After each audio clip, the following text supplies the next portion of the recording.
Welcome back to our channel, ladies and gentlemen. Kindly support our channel by hitting that subscribe button and click the notification bell. Ladies and gentlemen, if there is one president who has been taken to court many times more than any other predecessors, is William Samoei Ruto.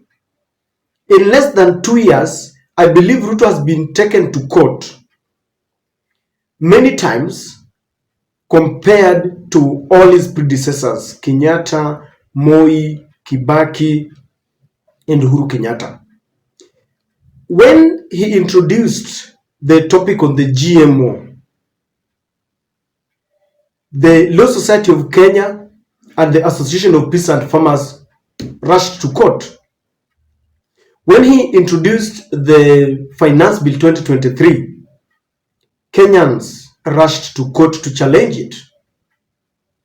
When he tried forcing people with the housing levy and the affordable houses, Kenyans went to court.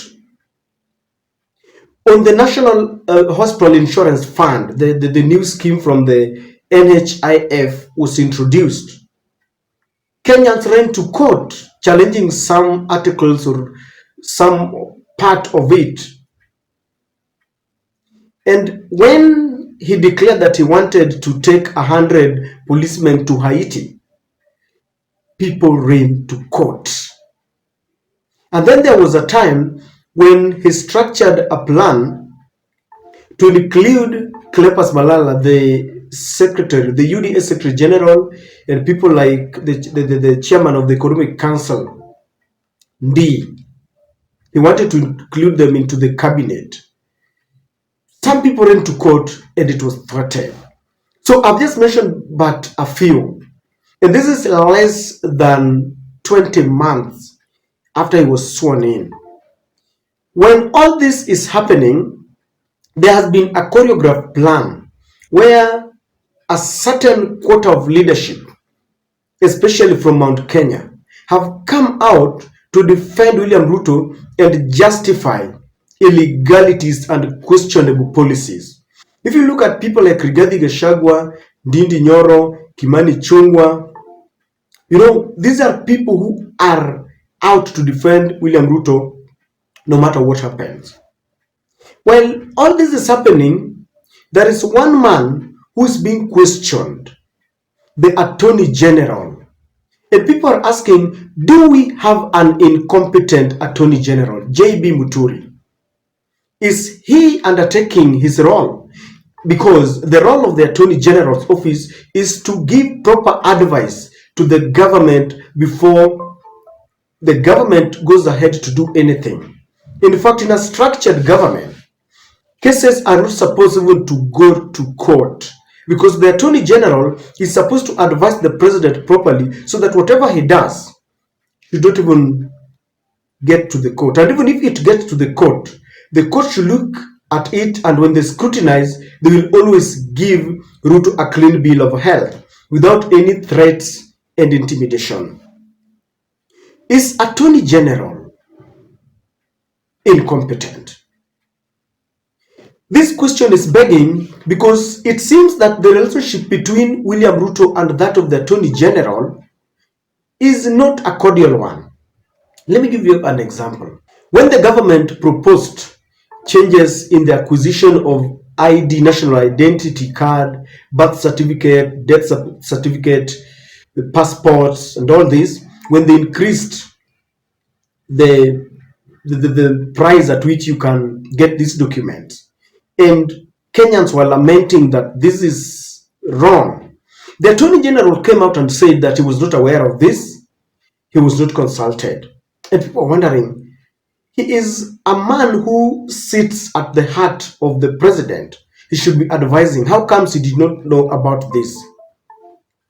And then we have also seen the government through the parliament, trying to craft a plan to remove the official custodian of the government seal that has always been at the office of the Attorney General since independence. And he wants, William Ruto wants to take it to Felix Kosgei's office. And this tells you that there is something wrong. And then recently, the Attorney General came out and revealed that he was not consulted on matters housing levy, something that has been thwarted in the courts.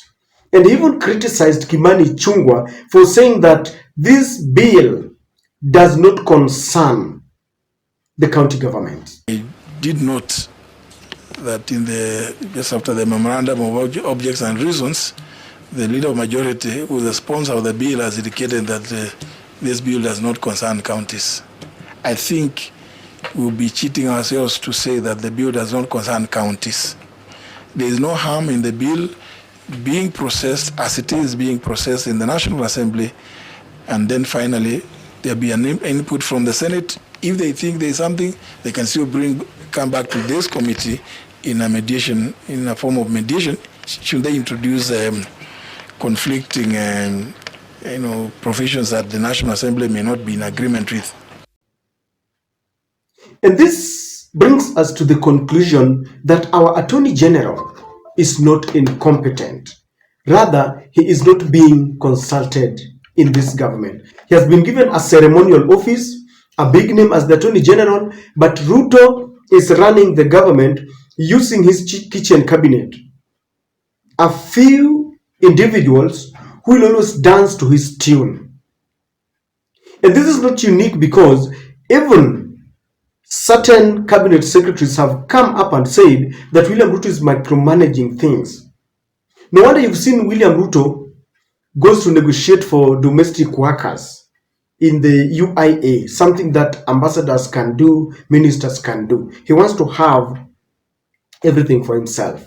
But I listened to Pouline Njoroge telling us exactly what is happening in this government. And she was revealing that leaders from Mount Kenya are really suffering in this government and they are being sidelined, but they are afraid to come out and speak.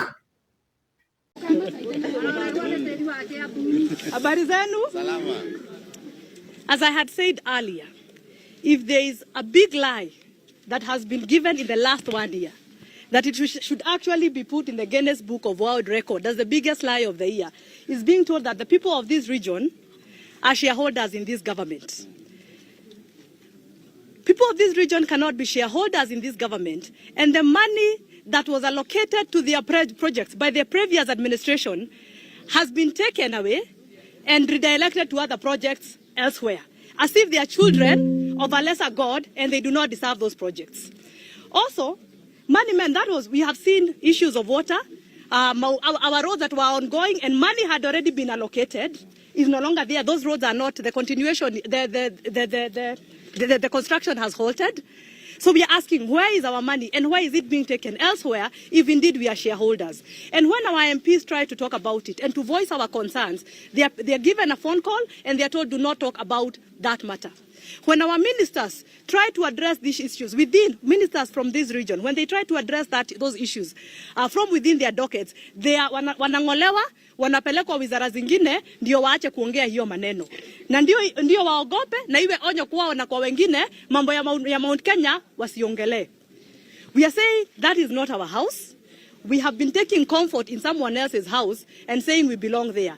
We have to build our own house where we can voice our concerns, where we will not be intimidated, where we will not be told that someone is holding a sword, ready to deal with us if we start asking questions. So I'm asking our people from this region, so that our leaders in parliament can have a voice. We need to build our own house called Jubilee, yes, where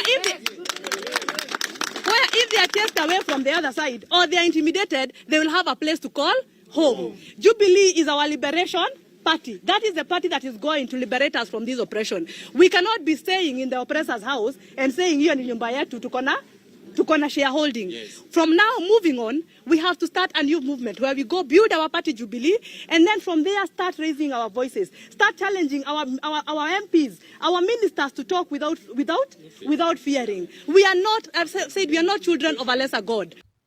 Now that Mount Kenya leaders are being sidelined and they are very quiet, and a good example is Alice Wahome, who was being sidelined at some point. She was saying that some policies are being crafted and undertaken without her knowledge. And when she tried speaking, she was taken to the lands ministry.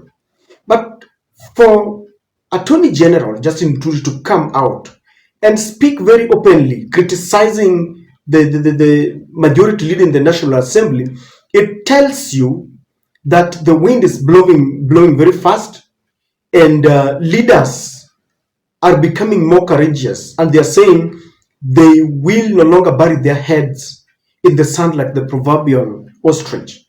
And Justin Muturi is an epitome of a leader who has now seen the light and is coming out to speak.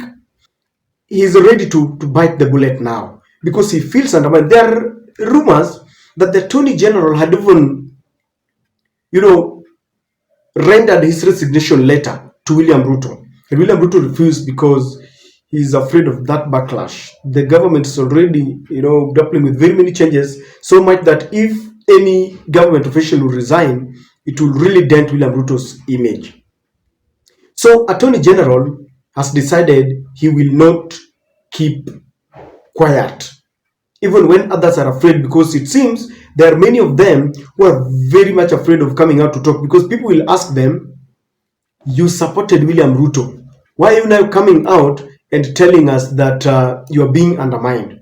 They campaigned for William Ruto. They convinced the people that this is the man who had got the remedy to all their problems. They undermined Uhuru Kenyatta. So they're afraid of coming out. But JB Muturi is coming out. And you see, it all comes up to one thing, that William Ruto is a dictator. You mean you cannot run a government and you undermine people who are supposed to consult? How does Attorney General feel when things are going to court and they are ruled against, they are ruling against William Ruto? When a ruling is made against Ruto, it is made against the Attorney General and is being painted as a man who is very, very much incompetent. And it means that Pauline Njoroge was very right. When Pauline Njoroge spoke out, some people thought that she was playing politics. But now, JB is coming out to clear the air, that it is indeed true that they are being undermined, they're being sidelined, they are pushed to the periphery. JB Muturi was a very close friend of Uhuru Kenyatta. Now he regrets, because if he comes out and says this, he's even daring William Ruto, and it seems he feels he wouldn't have betrayed his friend. Because in Uhuru government, he really listened to Mount Kenya leaders, leave alone the crafty accusations that he ditched them and he went to Kisumu. Uhuru really listened to Mount Kenya leaders and he held them at a close heart. But now, William Ruto has sidelined them. If you look at the appointments, in every ministry, if there is a cabinet secretary from Mount Kenya, the permanent secretary must come from Rift Valley. He has put checks and balances. Yesterday, he appointed the former CS Treasury, Henry Rotich, to be his advisor in matters public finance and management. And that tells you that the governor of Central Bank and the current CS in Treasury will not be consulted. Ruto is going to run that government, consulting his people like Henry Rotich. And so it will be, it just for a moment. But in the fullness of time, these leaders will come out and speak. Because if you see JB Muturi speaking, I'm sure others are still trying to tolerate and endure their pain. But one day they will come up and they will start exposing. The other day you saw IT saying that we were promised that at some point we would become, running mates. But now William Ruto has ditched them and is not, is quiet and is not speaking. It is only a few people who are benefiting from William Ruto who will continue trying to justify these illegalities that are happening in government. But many will wake up and you will see a rebellion such as never seen before. Mount Kenya leaders will turn and they will face Mount Kenya. And the true words of Madam Anne Waiguru will come to pass, that you can only rent a Kikuyu, but you cannot buy one. Do we conclude by saying Kimewaramba?